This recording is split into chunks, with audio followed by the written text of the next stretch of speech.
Oh, okay.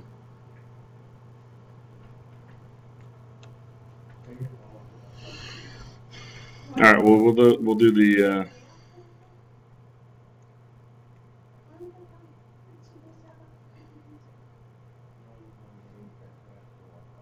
All right. So first thing we're going to talk about is.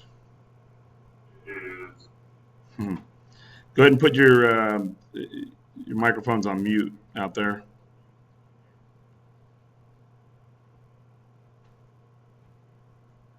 Okay. Cool. All right. So the first thing we're going to talk about is Kerberos, and with Kerberos, it's pretty neat the way it works. Uh, like we were saying before, the main conduit is this thing called the key distribution center, and the key distribution center for Kerberos um, is really the the cop, if you will, for everything that is done for Kerberos. You remember that Kerberos goes over what port again? 88. And there's a good chance you're going to see that on your exam. So keep that in mind. Uh, and the slides, they should be. Let me just double check.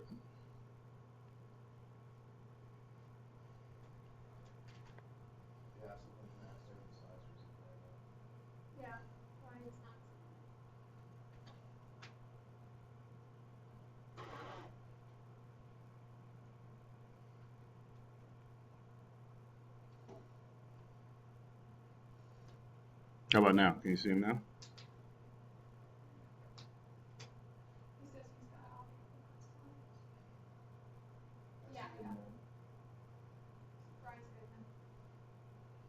Okay. So the key distribution center for Kerberos is the gatekeeper. If you recall that Kerberos, I think in Harry Potter, for some reason I want to say, that there's a three-headed dog gatekeeper of the Harry Potter underworld there. Well, yeah, so it's the same thing. Um, I've heard it pronounced a bunch of different ways. Kerberos, Cerberus, usually on Microsoft videos that you'll go and watch on Microsoft Online. You'll hear it called Kerberos. So you take that for whatever you want to take it for. So how does this work? How does this work? Well, in order to be used for an authentication mechanism, Kerberos does a lot of neat things behind the scenes. Um, we can immediately go out and try to see what we have access to on the network. Um, After you've been authenticated through a Kerberos managed system, what it does is it gives you these temporal keys. You remember yesterday we were having a discussion about temporal keys, and what it actually will do is it'll give you this ticket that's temporal or time based, and the ticket essentially is issued after you've been authenticated. Once you've been authenticated, the ticket has everything you are authorized to see inside of it. So it's kind of neat the way it works because if you don't have access to something, if you're not authorized to it, then the ticket does not have that particular access or authorization inside of it. So for Kerberos at the high level, we look at most of the things that we see in the on the exam specifically will have something or a question will be related to tickets. And I think you guys remember me talking about this the other day that most of the questions that we see are tickets please. And I think I referred to that Tom Hanks movie. Yeah, the Polar Express, right? If you've never seen that, then that's a good Netflix. But I think they actually charge for that, and I don't know if I would pay for it, to be honest with you, because it's on TV so much, you know. So in our Cybex book here, on page 147, 148, there's some good diagrams on what Kerberos is and how it works. So let's check it out on page 148 in our book. So it's kind of cool if you think about it, the way that this works, because we usually what we'll see is um, this particular one will come out, and what's the key word here? No pun intended. What are we looking for each time we see a request or a question for Kerberos? What are we looking for? Ticket, ticket, please. Ticket, please. Right. So with Kerberos, the ticket granting service, uh, the TGT, ticket granting tickets, which is from the Department of Redundancy Department, I believe. That actually goes through and does a few cool things for us. So take a look at this diagram here. Oh, you're the troublemakers? That's funny. So the tickets here, if we look down the diagram, there's a user workstation, there's the key distribution center, and then there's the server providing services to the user, which is kind of neat if you think about the way that this works. It's the user requests access to a protected resource. The protected resource is protected by a Kerberos authentication mechanism, and then once it's protected, the KDC can then be the gatekeeper between who has access and who does not. So let me see if I can just mimic the what we see here.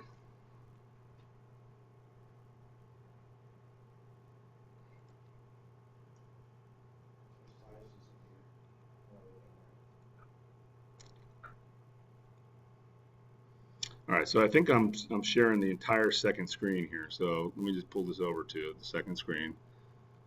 And you guys online right now, you should see a blank PowerPoint. Do you see the blank PowerPoint? You do? You're online? Okay. All right. So let's just take a look here at the way that this works. So you have the user, who is this guy over here, and the user wants to be able to do what? He wants to be able to get access to something. So over here we have the server, which in most cases, the most widely used Kerberos provider in the land is who? That's right. So Active Directory is the most widely used Kerberos provider in the world. So Kerberos, and this would be specifically the key distribution center. Okay, so that's what we're looking at here. So behind the gate here would be a bunch of different nodes that are on the network. So if we have, let's just say an NFS, kind of like our drawing yesterday that we did, we may have a SharePoint node, maybe, I don't know, what's usually in a corporate infrastructure, maybe so like a SAN. Is that what you said? Yeah. Okay, and how about a SharePoint? We got that. So how about a SQL Server? And you know, these could be an N number of assets that are being protected here. Okay, so in our particular case, this guy, this hot shot here, we'll just say he goes out, he makes the request out to the KDC, and this is usually just a user ID and password. Certainly, it could be a two-factor authentication, right? We know that from our studies that we've done. So he goes out, he tries to authenticate to the key distribution center. And maybe we should just make this another color for giggles and grins here.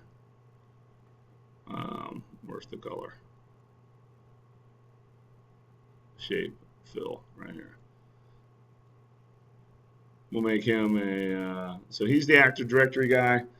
It goes out, he makes the request, the key distribution center says, hey, either I've got that one-to-one match that we were talking about yesterday, if you recall, and then that one-to-one match, it's verified. So once we've verified that person, then they've been what? What's the key word that that person has? Okay, but I was looking for more of authentication, right? So they're authenticated, and then from that, now we, just like Tommy just said, we can assign them a ticket. And so for our purposes right here, this is the ticket. So if you recall, the ticket granting service then is provided to the user, and specifically once the user has been assigned the ticket, that's an odd color right there, so I'm gonna make, there it is right there. All right, so this is kind of like the carnival ticket that we get, right?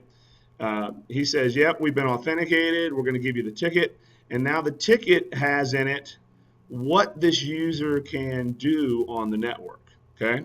So if the ticket says that, yes, you can use the SAN, then that's exactly what's going to happen. If the ticket then also says, hey, you can use the SharePoint portal, then all the user has to do is log on one time. And what do we call that when you log on one time? Single sign-on. And you will see that term on your exam. But if, let's say that this guy doesn't have access to the NFS, what we'll see is, I'm going to draw a red line here for that. The NFS then he doesn't have access to. Right? And same thing with the SQL Server. So the ticket then gives us a whole bunch of things that the person's been authorized after being authenticated. Okay? So that's why it's a ticket granting ticket, TGT. And it's, I don't know if in just default implementations it says here 5 minutes. I don't know if I've ever seen just 5 minutes on that, to be honest with you. Usually it's a little bit longer because you know, for obvious reasons. We don't want somebody to not have access to something if they've already requested. Let me just draw a little, give a little, stand by 1 second, make sure.